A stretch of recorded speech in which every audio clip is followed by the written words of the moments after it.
Halo semua, pada video kali ini kita akan membahas tentang nilai-nilai pendorong penerapan Good Corporate Governance dan 8 prinsip transformasi organisasi menurut Andrew Tani. Kedua materi ini penting untuk dipahami karena berkaitan dengan bagaimana sebuah organisasi atau perusahaan dapat dikelola dengan baik, serta mampu menghadapi berbagai perubahan yang terjadi di dunia bisnis.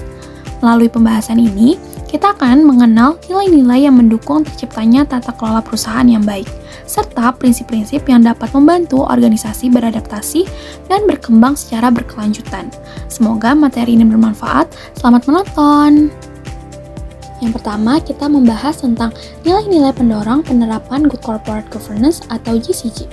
Good Corporate Governance atau GCG adalah sistem tata kelola perusahaan yang bertujuan menciptakan perusahaan yang transparan, bertanggung jawab, dan berkelanjutan. Penerapan GCG ini penting untuk meningkatkan kinerja perusahaan, menjaga kepercayaan investor, mengurangi risiko penyimpangan, serta menciptakan hubungan yang baik dengan seluruh pihak yang berkepentingan. Ada 8 nilai utama yang mendorong penerapan GCG.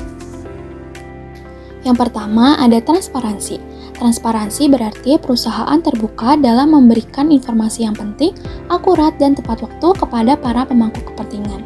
Informasi tersebut dapat berupa laporan keuangan, strategi bisnis, maupun risiko yang dihadapi perusahaan.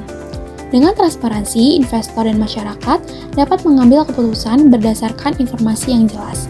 Selain itu, transparansi membantu mencegah manipulasi informasi dan meningkatkan kepercayaan publik terhadap perusahaan. Yang kedua, ada akuntabilitas. Akuntabilitas adalah kejelasan tugas, fungsi, dan tanggung jawab setiap pihak dalam perusahaan. Setiap keputusan dan tindakan yang dilakukan harus dapat dipertanggungjawabkan. Dengan adanya akuntabilitas, manajemen akan bekerja lebih profesional, sistem pengendalian menjadi lebih kuat, dan risiko penyalahgunaan wewenang dapat diminimalkan. Yang ketiga, ada responsibilitas. Responsibilitas berarti perusahaan menjalankan usahanya sesuai peraturan yang berlaku dan memperhatikan dampaknya terhadap masyarakat serta lingkungan. Perusahaan tidak hanya mencari keuntungan, tetapi juga memiliki tanggung jawab sosial. Contohnya adalah pelaksanaan program CSR, pelindungan hak karyawan, kepatuhan pajak, dan pengelolaan lingkungan yang baik. Nilai ini membantu menjaga keberlangsungan perusahaan dalam jangka panjang. Yang keempat, ada independensi. Independensi adalah kemampuan perusahaan untuk mengambil keputusan secara objektif tanpa tekanan atau pengaruh dari pihak tertentu. Perusahaan harus dikelola secara profesional dan bebas dari konflik kepentingan.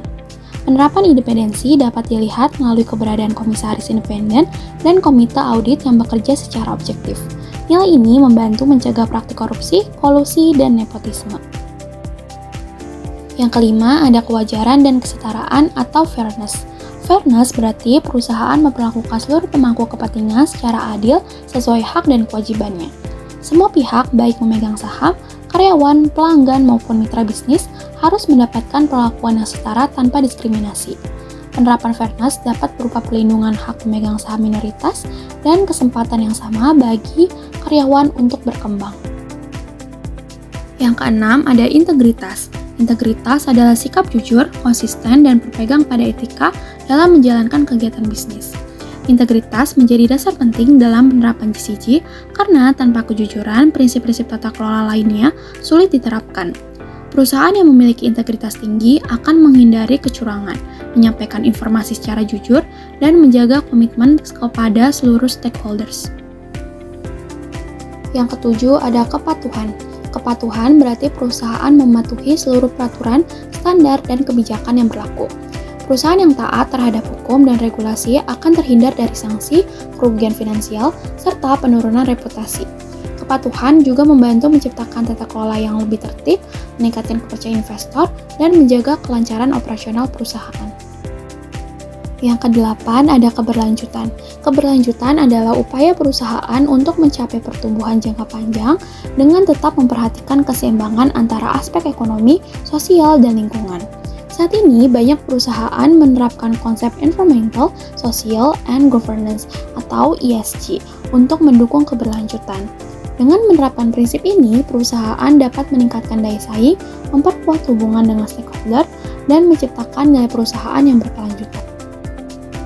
Selanjutnya, ada 8 prinsip transformasi organisasi menurut Andrew Tani. Transformasi organisasi adalah proses perubahan yang bertujuan membuat organisasi mampu terus berkembang dan beradaptasi secara berkelanjutan. Menurut Andrew Tani, keberhasilan transformasi organisasi dapat dicapai melalui 8 prinsip utama yang membantu pemimpin dan anggota organisasi dalam menghadapi perubahan. Prinsip-prinsip ini juga berfungsi untuk mengurangi risiko kegagalan dan meningkatkan keberhasilan organisasi dalam jangka panjang. Kedelapan prinsip itu adalah: yang pertama, ada prinsip kekuatan sejarah. Prinsip ini menekankan pentingnya memahami sejarah organisasi sebelum melakukan perubahan. Organisasi perlu mempelajari pengalaman masa lalu, baik keberhasilan maupun kegagalan, serta nilai-nilai yang telah terbentuk selama perjalanan organisasi. Dengan memahami sejarah, perusahaan dapat mempertahankan hal-hal yang masih relevan dan memperbaiki kelemahan yang pernah terjadi. Selain itu, pemahaman terhadap masa lalu membantu organisasi menghargai keputusan dan cara berpikir para pemimpin sebelumnya. Yang kedua, ada prinsip kejelasan tujuan. Setiap perubahan harus memiliki tujuan yang jelas. Seluruh anggota organisasi perlu memahami apa yang ingin dicapai dan bagaimana cara mencapainya. Kejelasan tujuan akan menciptakan kesamaan arah sehingga semua pihak dapat bekerja menuju sasaran yang sama. Oleh karena itu, pemimpin harus menjelaskan tujuan perubahan secara sederhana dan mudah dipahami agar tidak menimbulkan kebingungan. Yang ketiga, ada prinsip keadaan akhir yang diinginkan. Organisasi perlu memiliki gambaran masa depan yang menarik dan mampu memotivasi seluruh anggota untuk berubah. Gambaran tersebut harus menunjukkan kondisi yang lebih baik dibandingkan keadaan saat ini. Jika anggota organisasi memahami manfaat yang akan diperoleh di masa depan, mereka akan lebih terdorong untuk meninggalkan kebiasaan lama dan mendukung proses perubahan. Visi masa depan yang jelas juga dapat membangun semangat dan energi bersama dalam organisasi. Yang keempat, ada prinsip kekuatan kemauan. Perubahan tidak akan berhasil tanpa kemauan yang kuat.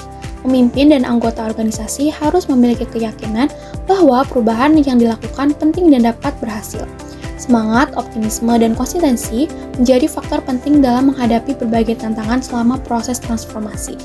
Kekuatan kemauan membantu organisasi tetap fokus dan tidak mudah menyerah ketika menghadapi kesulitan. Yang kelima, ada prinsip keberlanjutan profitabilitas. Tujuan organisasi bukan hanya memperoleh keuntungan sesaat, tetapi menciptakan keuntungan yang berkelanjutan. Untuk mencapai hal tersebut, organisasi harus terus menciptakan nilai bagi pelanggan, pemegang saham, dan seluruh pemangku kepentingan. Selain itu, perusahaan perlu memahami kekuatan yang dimiliki dan mampu bersaing dengan kompetitor agar dapat bertahan dan berkembang dalam jangka panjang. Yang keenam, ada prinsip tantangan dan hambatan. Organisasi harus membedakan antara tantangan dan hambatan. Tantangan adalah masalah yang masih dapat diatasi melalui usaha, kreativitas, dan kerja keras. Sementara itu, hambatan adalah kondisi yang berada di luar kendali organisasi dan sulit untuk diubah. Dengan memahami perbedaan keduanya, organisasi dapat menggunakan sumber daya secara lebih efektif dan tidak membuang waktu pada hal-hal yang tidak dapat dikendalikan. Yang ketujuh, ada prinsip kunci. Prinsip ini mengajarkan pentingnya fokus pada faktor-faktor yang paling berpengaruh terhadap keberhasilan organisasi. Andrew Tani menghubungkannya dengan konsep Pareto 80-20, yaitu sekitar 20% faktor sering menghasilkan 80% hasil yang diperoleh. Oleh karena itu, organisasi harus mampu menentukan prioritas utama dan memusatkan perhatian pada hal-hal yang memberikan dampak terbesar. Fokus yang tepat akan membuat penggunaan waktu, tenaga, dan sumber daya menjadi lebih efektif. Yang kedelapan, yaitu prinsip bersahabat dengan perubahan. Perubahan merupakan bagian yang tidak dapat dihindari dalam kehidupan organisasi. Oleh karena itu, organisasi harus memiliki sikap terbuka dan positif terhadap perubahan. Penolakan terhadap perubahan biasanya muncul karena kurangnya informasi atau rasa takut terhadap ketidakpastian. Untuk mengatasinya, organisasi perlu membangun komunikasi yang baik, memberikan pelatihan, serta melibatkan karyawan dalam proses perubahan. Dengan sikap yang terbuka, organisasi akan lebih mudah beradaptasi dengan perkembangan lingkungan dan persaingan. Dapat disimpulkan bahwa penerapan nilai-nilai GCG dan prinsip transformasi organisasi sangat penting dalam menciptakan organisasi yang transparan, profesional, dan mampu beradaptasi dengan perubahan. Semoga pembahasan ini bermanfaat dan dapat menambah wawasan kita semua. Terima kasih sudah menonton.